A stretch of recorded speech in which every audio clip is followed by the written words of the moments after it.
Thank you all for joining this webinar on unlocking DAFs for gender equity and democracy.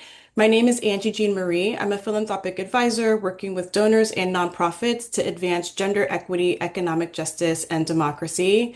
I'm also a very proud board member of the Women's Foundation of California, a nearly 50-year-old statewide foundation building a feminist future for the state. I'm grateful to Women's Foundation for co-hosting this briefing and to the team there, Liza, Missouri, Raquel, and Stephanie and Allie for their important work. We'll be dropping a link to the Women's Foundation if you're not familiar with our work to learn more. I'm also grateful to Deborah Shapira and Elizabeth Wayne at Brighton Jones for their work with Jen Risher on Half My DAF. Jen intended to join us for today's presentation, but had an unexpected conflict, but we're in fantastic hands with Deborah and Liz. So why are we here? As you all know, DAFs are an important, powerful, and growing tool for philanthropy. However, some $300 to $400 billion is sitting in DAFs, not moving to the communities that need it most. Half My DAF was launched to change that, inspiring donors to commit to deploying half their DAFs to organizations across the country. You'll hear more about their matching funds, which include $2.5 million this spring that'll be launched, including funds that will go towards women's issues, reproductive rights, and democracy. In addition to the money sitting in DAFs, navigating relationship building with DAF holders can be challenging for nonprofits, and understanding how to move money for donors can be challenging as well. Our goal today is simple: to leave you all with tangible tools, tips, and incentives to unlock these dollars. I also want to share a resource. We produced a toolkit for both donors and nonprofits to understand how to help unlock resources from DAFs. I'll drop the link in the chat now. We're also recording this session and we have time for Q&A towards the end. So please feel free to drop your questions as we go. And before we dive in, we have a really impressive group in this room. We would love for folks to drop your name, your organization or affiliation, and one sentence about your work in the chat. I hope we leave today with great information, but more importantly, with deeper connections. So I'll turn it over to Deborah to get us started. Thanks. Thank you so much, Angie. All right, if we could put the slides up, we can dive right into the conversation. That was a fantastic intro. You definitely covered all the sort of main subject areas that we hope to get to today. So thank you for having us, and thank you for the introduction. And on behalf of Jen, I know she wanted to be here today, but I'm glad to be able to present on her behalf. So I'll just say a quick intro to myself and how I fit into this ecosystem, and then we'll focus on the program for the rest of the presentation. So I am an impact advisor at Brighton Jones. We are a wealth management firm working with clients across the country. Jen and David Risher have been clients of Brighton Jones for more than 20 years. And when they launched Half My DAF in 2020, we were early supporters by way of helping to fund the matching pool. And just this year, in 2026, we are offering a little bit more in the way of kind of back office operational support for the program. So I'm here in my role both as Jen and David's philanthropic advisor, as well as representing the team at Brighton Jones that's adding some horsepower, woman power, people power to the program. So thank you again for having me. And I'm sorry Jen couldn't be here, but let's dive on in. If we could advance the slides, that'd be great. So quick overview of what we'll run through today. We'll go over what is a DAF and then get into the kind of bulk of the program around what Half My DAF is, how does it work, how can you be involved, how do both donors and nonprofits participate, and then of course we'll be sure to leave time for Q&A at the end. So I already introduced Brighton Jones. Again, thank you for having me in Jen's place, and let's dive in. So what is a donor advised fund? You can think about a DAF like a charitable checking account. So when a donor has some sort of event that makes it beneficial to them from the tax planning perspective to donate more to a nonprofit, than they would normally do in a single calendar year, they can donate that to a financial custodian that holds donor-advised funds. So think of Fidelity Charitable, Schwab, Vanguard, as well as community foundations in all of your local communities. The donor makes that donation, since that custodian is technically a 501c3, earning the entire tax benefit for that donation up front, and essentially seeding a charitable giving account that they can then use over time to do their grant making as usual.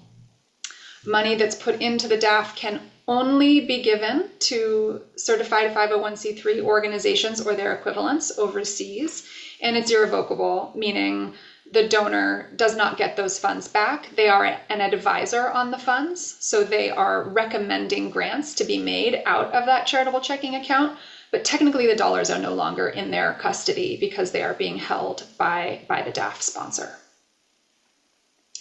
So something around 70% of donor-advised funds are held at the big players nationally. You can see those listed up top there. Community foundations are another excellent way for a donor to be plugged into their local nonprofit ecosystem and utilize a DAF at a community foundation.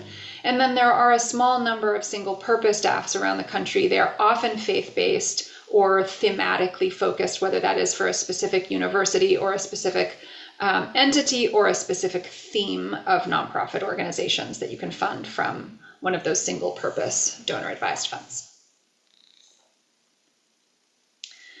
So part of the reason, or maybe the primary reason that Half My DAF was funded, or that was founded, excuse me, is because there is this extraordinary amount of money sitting in DAFs and not moving. And part of the reason that those funds aren't moving is that there are really no incentives for the donor to move the funds. There are very minimal requirements at most DAF custodians. Smaller ones sometimes have an annual payout requirement. Large custodians like Fidelity Charitable often only require $50 every 2 years to move out of your donor-advised fund, no matter your balance. And in fact, the custodians have an incentive to hold those funds because they earn fees based on how much you are holding in your individual DAF account. So not only are there not incentives to move the money, there are actually incentives on behalf of the sponsors to hold on to the money. If we can advance to the next slide, please. So in addition to the sort of institutional issues around DAFs, another thing that we see a lot in our everyday work at Brighton Jones advising clients, and I imagine, Angie, that you and your team see the same thing, is that there are plenty of reasons why the folks who opened the DAFs are not motivated to give. Generally speaking, it is not anything nefarious. Generally speaking, there is just a fear or a confusion or a concern around, well, where do I start? What if I don't do it right? What if I pick the wrong nonprofit? How do I know which organization to select? I inherited these funds from someone in my family and I don't know what they would have wanted me to do. So there's just a lack of communication happening intergenerationally and at wealth advising firms around what is the best way to get started. And because of people's concerns about getting it right, often people get stuck. And so Half My DAF was created to help folks get unstuck and help those dollars get unstuck.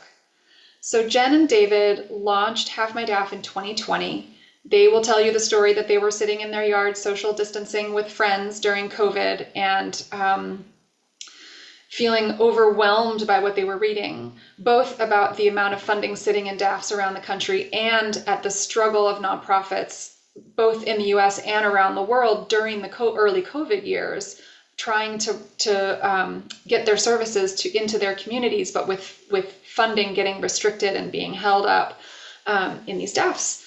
So they decided with their friends to put $1 million into a matching pool and to encourage anyone who pledged to spend down half the balance of their DAF within a calendar year, that they would have access to a matching grant. I'll get into the actual mechanics of the program in just a couple of minutes, but what I'm pleased to share is that since 2020, participation has grown and grown, And we anticipate beating last year, in which $26 million moved through Half My DAF. So that was the $2 million matching pool, and then $24 million in participating donors moving their DAF funds out into their communities and across the nation. So this year, we have just over $2.5 million in matching funds and actively growing available for nonprofits to access. We have a general fund. You'll see they're listed at the top on the right, just over $1 million for any U.S. certified 501c3 in the U.S. certified 501c3. The only exceptions being Half My DAF will not grant to organizations that promote hate of any kind, violence of any kind, or that restrict reproductive rights. So any organization that gets nominated for a grant can be put into this general fund for a lottery style match. And again, I'll get into all the details on that in a minute. And then we have 4 focus funds. So if your organization is focused on any one of these 4 issues listed in the bullets that follow: reproductive justice, maternal and infant health in Africa, education in underserved communities, or gender equity, your organization will get pulled into a smaller pool where you have a higher likelihood of getting matched because there are fewer organizations accessing that selective pot of funds. So let's get into how it all works and how you can get involved. So the program is live. We launched on March 2nd, and what that means is that we are out here like we are today, raising awareness, helping folks understand how to plug in, and starting on March 2nd, any donor that pledges to spend down half the balance in their DAF as of January 1 goes to our website, halfmydaf.com, checks the box, I pledge, I will spend down half my DAF, and then uses a very simple form to list out the grants that they are making from their donor advised fund. Every single grant that gets made gets recorded, and then on June 18th is our first matching cycle. So we'll take all of the grants that have been reported to us through that form on halfmydaf.com, and we will take half of our matching pool to start, because we do 2 cycles each year, and we will randomly select organizations from the list and match the grants that have been made dollar for dollar up to $5,000. So if I have pledged to Half My DAF and I have gone and I have made 5, 6, 7, 8, maybe 10 or 12 grants since January 1st, I'll list them all out on my form. They get added to the list. If I gave $4,000 and mine gets selected for a match, it will be matched at $4,000. If I gave over $5,000, that match will stop at $5,000, with the exception of one grant that's made at $25K or over will be matched at $25K. So that's our first grant cycle on June 18th. Then the program continues through our deadline, which is October 8th. Any grants that did not get matched in our first cycle will be automatically entered into our second cycle, along with all the grants that happened between June 19 and October 8. And then October 8, we do the same thing again.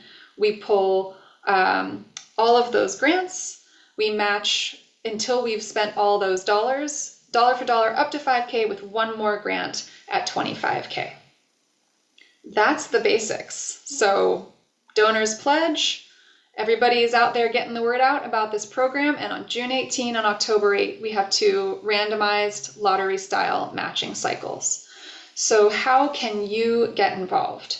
So these are instructions for donors, but if you are here representing a nonprofit, do pay attention, because this is what you will be telling your donors. And there's a ton of information available on halfmydaf.com with details about how to talk about the program to your donors. So if you are a DAF holder, all you have to do is go to halfmydaf.com. There is a page for DAF holders.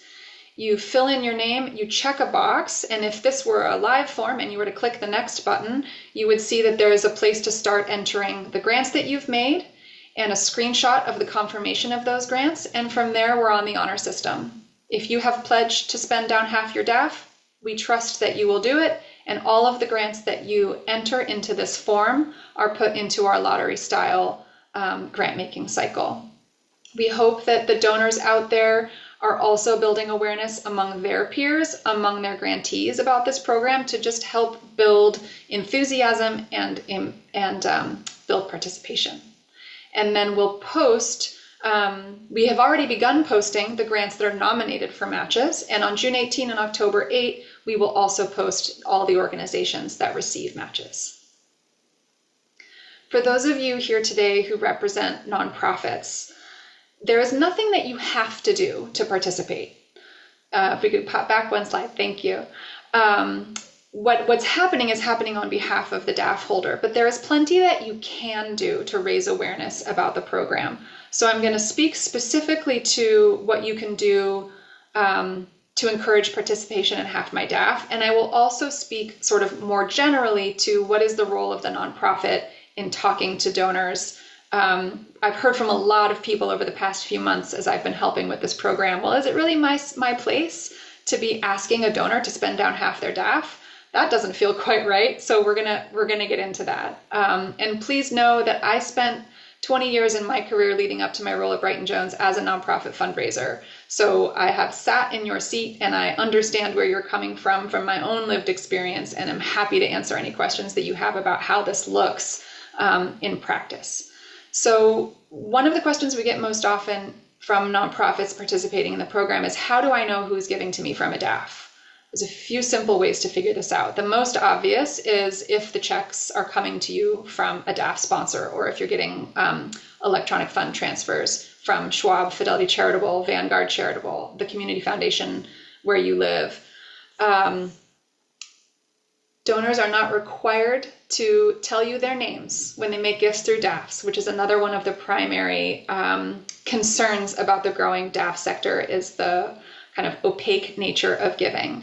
However, if you do know these folks, if you have a long-time relationship with them, if they are donors year over year, you are likely sending them an acknowledgement of their DAF gift. It's not a tax acknowledgement because they actually got their deduction when they made the grant into their donor advised fund.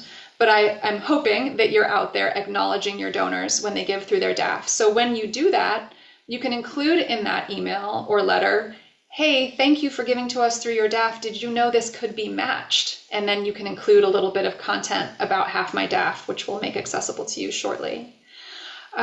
So again, most obvious way to identify your DAF donors is those checks coming to you from a DAF.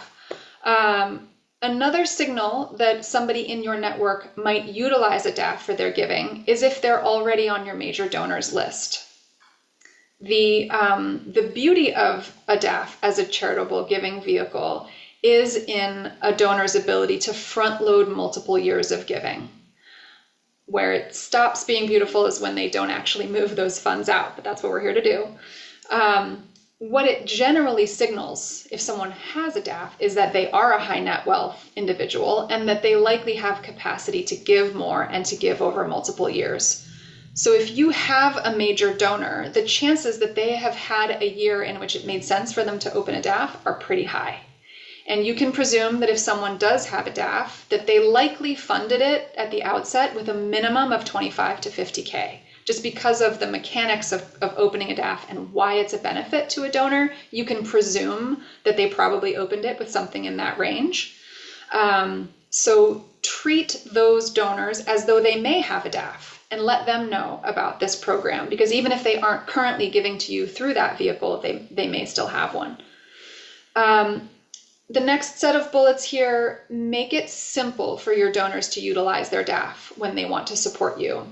There are all sorts of widgets and plugins available out there. So when they're on your donation page, they can actually pop straight into their DAF account to make that gift, and it saves a few clicks. It saves them having to write a note that, put a sticky note on their desk that says, don't forget to log into Fidelity Charitable and make a grant to so-and-so. Let them do it through your donation page. And then get the word out, put it on a blog post, a LinkedIn post. You can go copy the Half My DAF LinkedIn posts and adjust it for your perspective and send it out on your social media. You can put it into your monthly newsletter. You can put a pop-up on your website to join the Half My DAF challenge. Lots of ways to raise awareness and hopefully to do it in a way that doesn't feel in any way icky, because what you're doing is you're telling them about an opportunity to get their donation matched. You do not need to be the one to suggest that they spend down half. They'll get all of that on the Half My DAF website.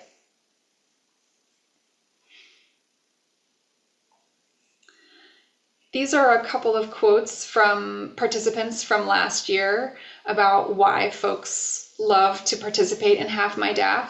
There are plenty of DAF holders, and I can say this from my anecdotal experience, that fund their DAF every year and spend it down every year. So for the donor, they're leaving money on the table if they aren't participating in this program. And for the nonprofit, it's a really great way to have an easy into a relationship building conversation with your donors, especially those who you know give from a DAF or who you think might utilize a DAF. So I've sort of gone at light speed through these slides. I hope I didn't go too quickly. I would love to take questions. Would love for Angie or the team from the Women's Foundation to join in and share their insights and perspectives. We're going to make these slides available to you following the presentation, so you'll have contact information for Half My DAF. It is also easy to get to us from the website, halfmydaf.com. I have a handful of questions that folks submitted ahead of time that I can go ahead and jump into, unless I know we've got a lot of folks monitoring the chat. Is there anywhere that you'd like to start? Either Angie, you fielding questions or passing them to me? Absolutely. Why don't we bring down the slides so we can all see each other? Um, and thank you, Deborah, for that overview. You bet. The question that everybody wants an answer to is how do you build relationships with DAF holders to begin with? How to navigate DAF sponsors? Where do advisors fit in the mix? So we can tackle that. And I know this is a Zoom room filled with people who are excellent in their own ways in terms of being DAF sponsors, being good fundraisers, DAF holders themselves. So please feel free as we're responding to drop your own reflections in the chat. What has worked well for you? I'll speak from my perspective, having both worked with donors who have DAFs and as a beneficiary of an organization that's received an unexpected Half My DAF match. It really helps to have this kind of initiative out there and really doing what we're all here to do, which is move dollars to organizations and communities faster, more efficiently, and with a ton of care. So one tangible tip I'll offer for folks thinking about how to navigate DAF relationships. One of the challenges that the DAF sponsors are oftentimes really just administrators of the DAFs. So you might be thinking, should I spend time trying to get the Fidelity folks or the Vanguards or the Schwabs? It's not a no, but in often cases, they're not providing a ton of strategic guidance to their donors. They're just moving the money. One place where it might be worth your while in investing resources is looking at community foundations that actually have a staff that do philanthropic advising for their teams. Those are people who are hired to be the matchmakers, to build the relationships, to survey and understand the field. You might go on the website and you see philanthropic advisor, family office person. Those are sort of some words and tips to look out for as you're navigating the staff. The other thing I'll say is DAF holders are just like your major donors. So it really is less about the DAF sponsoring entity and more about doing the already very hard work of identifying and cultivating those relationships. So those are some reactions and reflections from my own experience. But Deborah, Stephanie, I'm sure you have a lot to say about this too. So would love to hear from you all as well. Yeah, I mean, first and foremost, I totally agree with everything you said, Angie. I think trying to get the attention of the big national sponsors is probably not the best use of your precious time. But community foundations, especially community foundations where you live and work, are a fantastic way. And in terms of how to do that, I think Angie made a great point. Target your messaging to the right person if you can. And the other way to do relationship building at a community foundation, besides a cold email, which is a tough one, is to show up for their community-based events. Those are not always going to be free, but they will always be a good investment of your time, assuming they aren't, exceedingly expensive to attend. And you may even get invitations if you start to show up and show what a valuable member of the community you are. They'll want you there because, as Angie was pointing out, the folks who are advisors within community foundations are looking for fantastic organizations to support through their own grant making and to connect their community members with. So showing up for those events, determining if they have any sort of like lunch and learn style thing where you could come in and present to the foundation. And while a cold email doesn't always feel so great and you are not highly likely to get a response, I can say personally as a philanthropic advisor, folks who are consistently showing up in my inbox, not necessarily asking me for a meeting or pitching me on anything, but reminding me a couple of times a year of their great work, they are going to benefit from that like recognition bias of like, I've seen this in my inbox a couple times a year. They are consistently, clearly doing great work. They have an impact report that shows their measurable impact and that talks about their challenges. Like, this feels like an organization I should know more about. And then whenever a client pops into my inbox looking for a recommendation, I've got the info right there. So even if you aren't getting a response, I still think that community foundations and local, like more boutique style wealth managers and philanthropic advisory firms are a great use of your time for relationship building.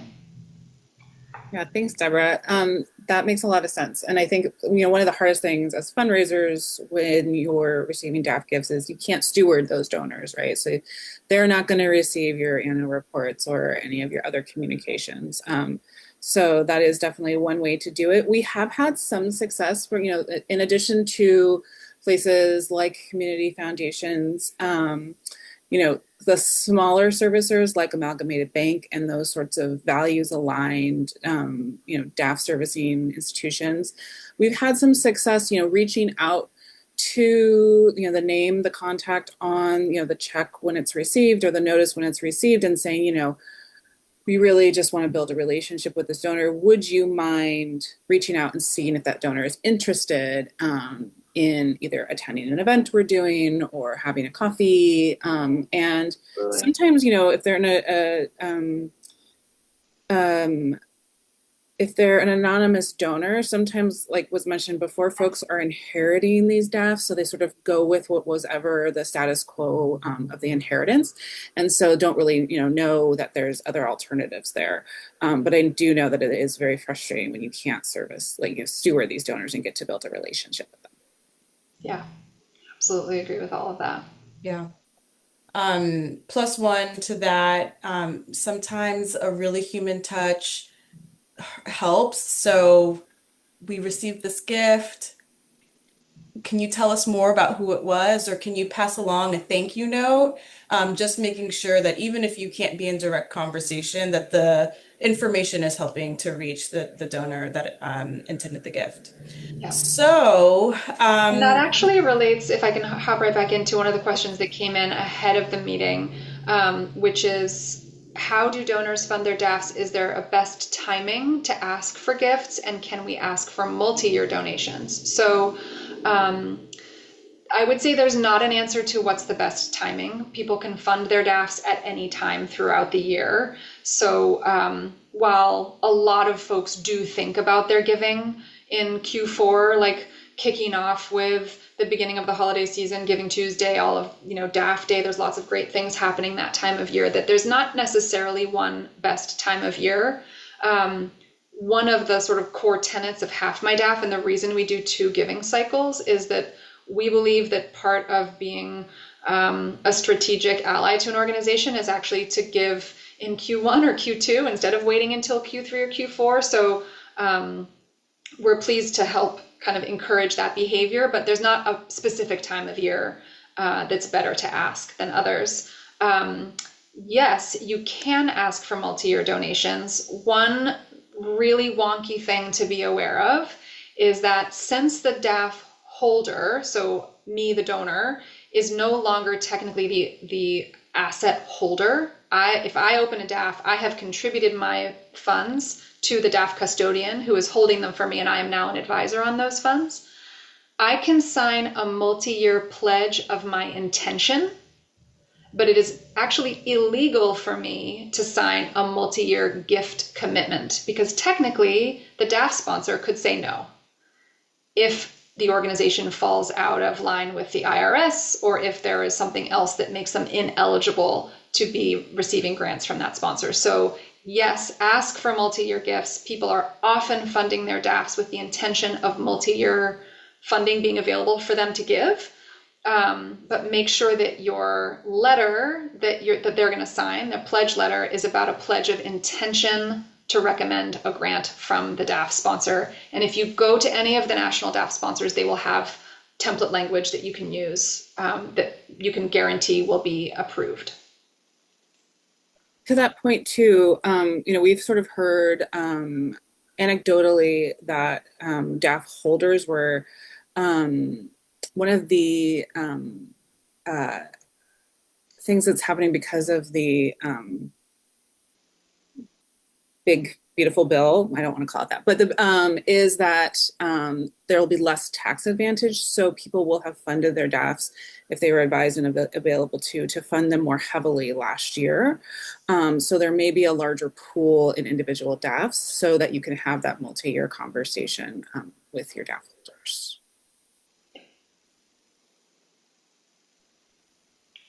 We got another question with the registration about how to message around DAF payouts. Obviously, Deborah, this is the focus of Half My DAFs.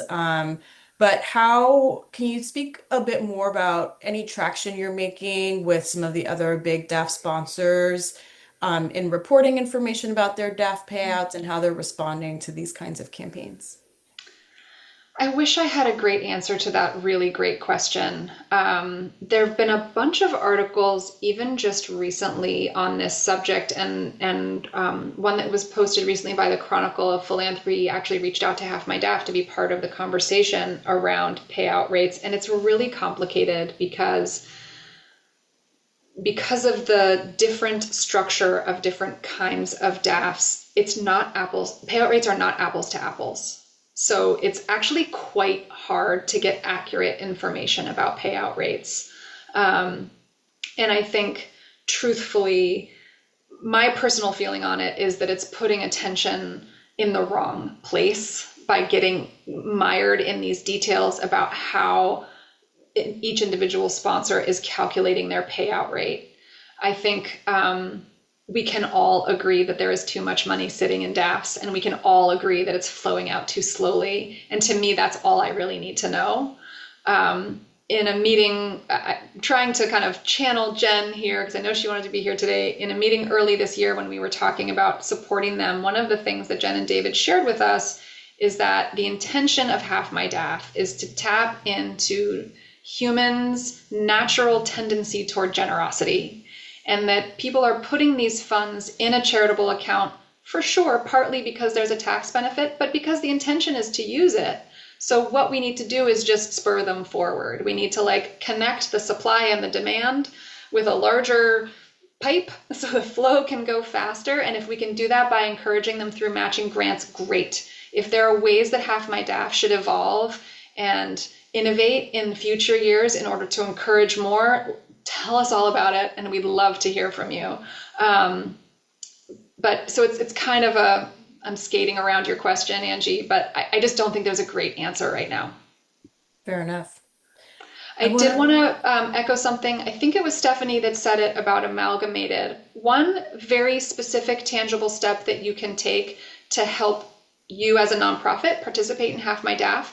So all of the funds that are the matching grants that make up Half My DAF are held at Amalgamated.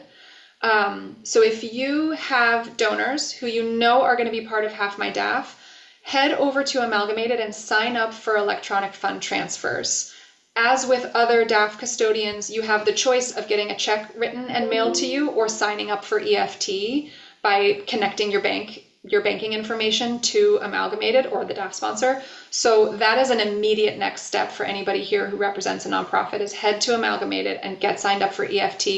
You do not have to do that, but it will get those checks to you faster. Wonderful. We have a question that I hope you're going to like, Deborah, which is about whether Half My DAF plans to expand the matching pool for 2027 or even the next round in 2026. And if so, what is the process? I'm going to maybe read between the lines that this might be a donor or an advisor who might want to find ways of plugging in with the matching process. Yeah. And then also, how do you all work and what's your responsiveness to folks that reach out with questions about Half My DAF? Love both of those questions. I'll take them in reverse order. My colleague Liz is on the call today, and she is the one who is personally monitoring the Half My DAF email, and she's incredibly responsive. So reach out. She'll get back to you for sure within the business week, if not sooner. And she and I are working side by side with Jen and David on this program. In terms of additional funding for the matching pool, please do reach out. We would be thrilled to have more funds come in that are available to go out to our nonprofit friends around the country. The way that it works is you can choose to fund the general pool, which, as I mentioned earlier in the presentation, is open to any certified 501c3 in the US, so long as they don't promote hate or violence or restrict reproductive rights. Those funds actually technically get donated to the Amalgamated Foundation, where they are held in a collaborative fund and then granted out on those two cycles on June 18 and October 8. So if you're interested in supporting the general fund, you can do that at any time. Just reach out to us. You can also do it through the Half My DAF website if you want to just head straight to the Amalgamated Foundation website and make a donation. But if you have a larger gift that you'd like to make and you want to work out the mechanics of that, not online, we are very happy to help.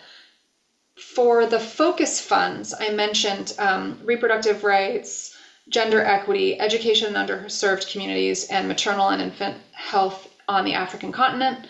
The focus funds, so this is like a sort of wonky look behind the curtain, but one of the challenges in growing the matching pool at Half My DAF is it's the ultimate test of trust-based philanthropy. Because as a donor into the pool, your funds are going to go match the grants that donors all around the country are making to the nonprofit of their choice. And that could be an organization providing direct cash to moms and babies. It could be an organization providing food to the hungry. It could be somebody's private school that their kid attends. It could be, it's not going to be an organization that promotes violence or hate, but it could be something that's like way outside of where you would normally put your dollars. So it's the ultimate test of someone's ability to trust the process and to trust that moving money out of DAFs is the goal.